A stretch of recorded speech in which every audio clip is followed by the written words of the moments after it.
G'day everyone, it's Curtis here and welcome to an On The Back Wheel video. Today I'm going to talk about dual sports and create a dual sport buyer's guide. I'm going to cover all the major brands and give a short overview on their bikes. On top of that, I'm going to put them into categories to make it easier for you guys. Yes, all the motorcycles I'm going to talk about are dual sports, but they vary a lot in their design and purpose. I classify dual sport as a multi-purpose dirt bike that is street legal.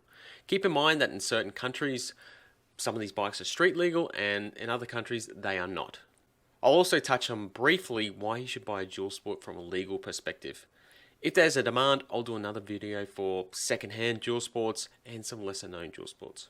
Before we get into it, make sure you hit that subscribe button and check out my other content. Okay, to start off with, I'm going to start with budget dual sports. I consider these the traditional dual sports. They are essentially dirt bikes, but they're a little bit heavier.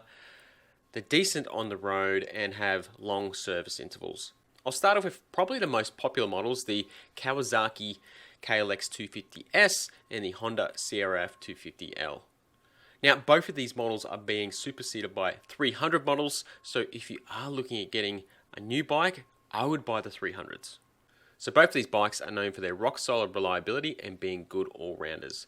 They aren't going to blow your hair back, but if you want something that's going to be stupidly reliable and well priced, these are the two I'd be looking at.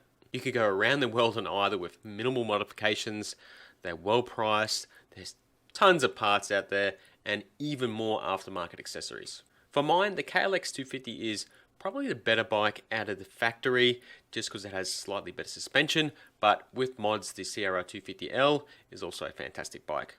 So who should buy these bikes? For me, it's someone who's looking to get into dual sport riding or someone who just wants a dead reliable do-it-all dual sport. They also make a fantastic base for creating a lightweight adventure bike. So I'm going to put both of these in the budget dual sport category. We'll do that now. In the budget dual sport category, we also have two more bikes. First up is the Yamaha XT250. It uses the exact same design principles as the previous bikes, but it's more old school and a bit smaller. A lot of people will use these as a bike to put on the back of their camper or to get into dual sport riding. It also has a really low seat height. The Kawasaki KLX 230 is in a very similar vein. It's air cooled, very simple, but it has electronic fuel injection and ABS. I'm going to put both of these in the budget dual sport category as well.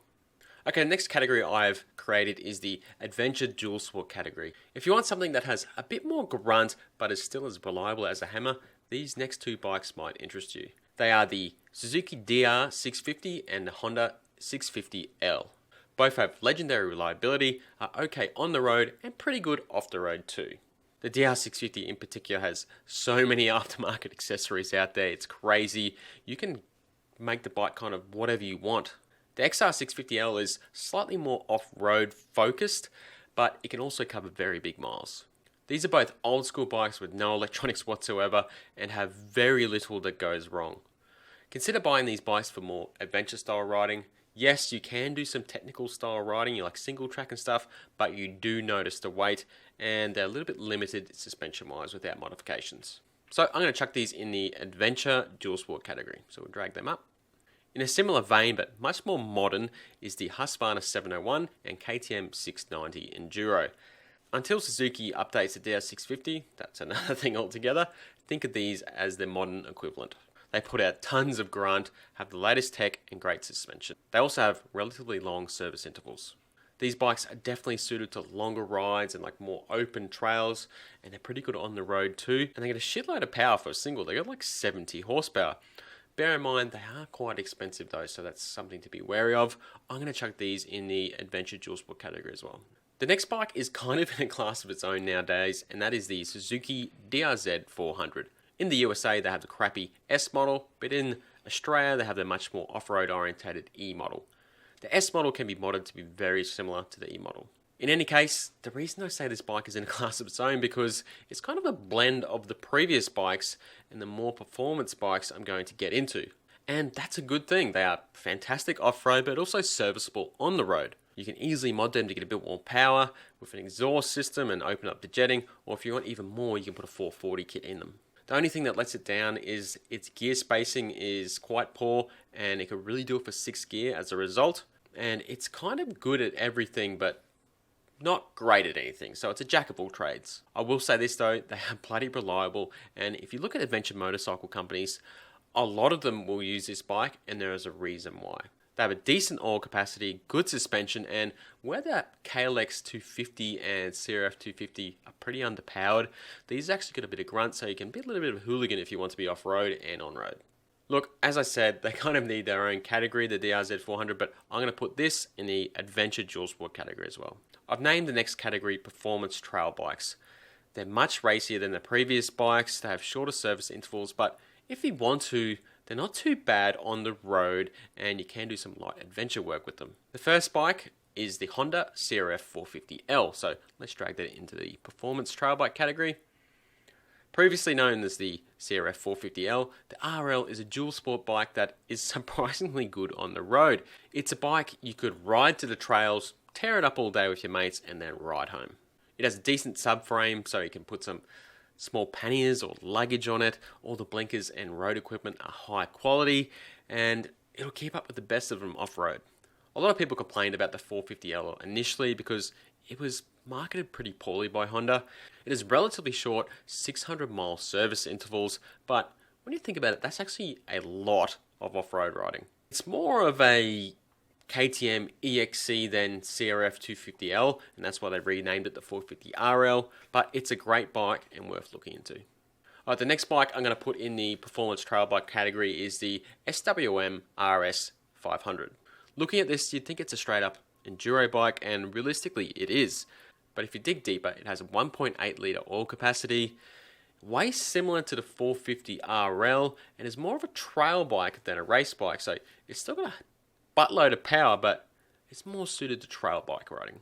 The 501cc single puts out gobs of old school power, the Kayaba suspension is great, and it's suited to open trails and desert riding. The extra weight is noticeable in tight single track, but if you want something that is way cheaper than a KTM, but you can still roost your mates with on the weekend or something, have a look at the RS500.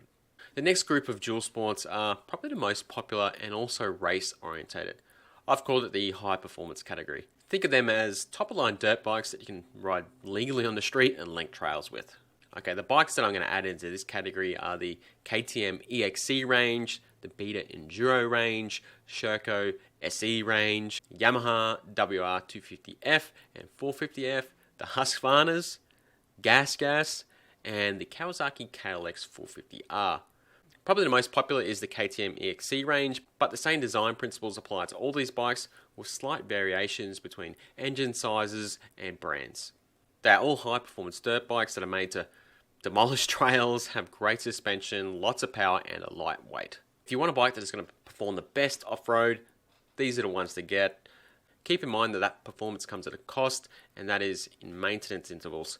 So most of the engines are based off motocross design principles, so high performance and relatively short service intervals. But you can stretch them out depending on the kind of riding you're doing.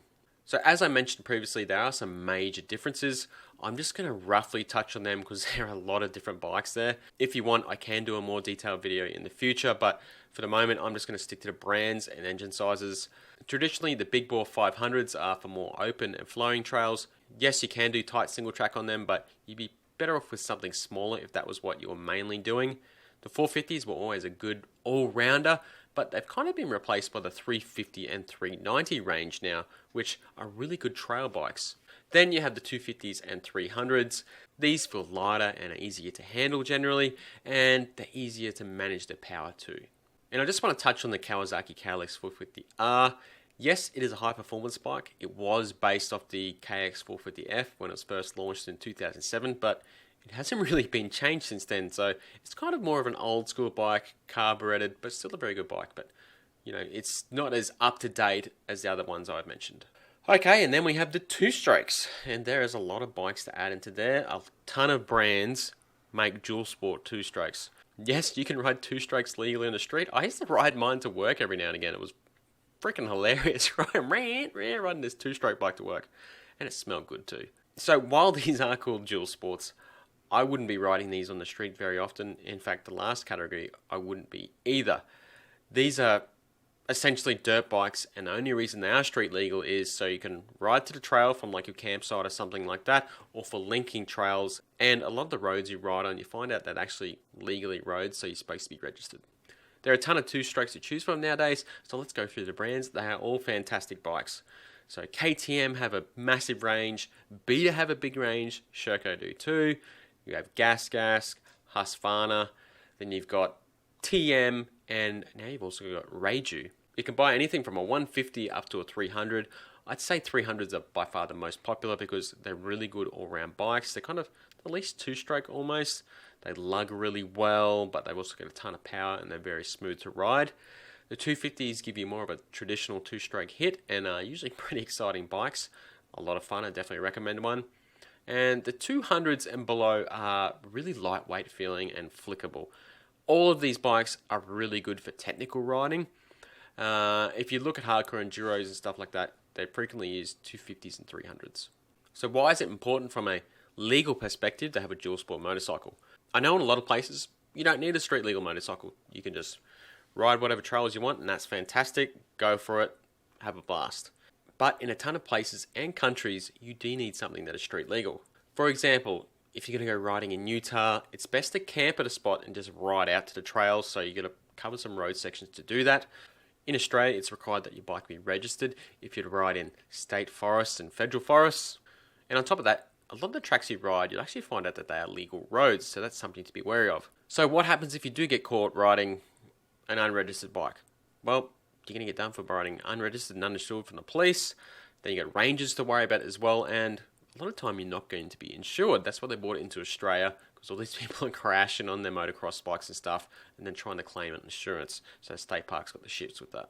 So anyways, this is my 2021 dual sport buyer's guide. I hope you like it. Let me know what you think of it in the comments. Are there any other bikes you'd like to be added? Do you want me to do one for secondhand bikes? Do you want me to do a different style of video as well, using this tier list that I found? It's really cool. I actually like using it. It's a lot of fun. Let me know in the comments below. As usual, like, subscribe, and I'll catch you later. Cheers, guys.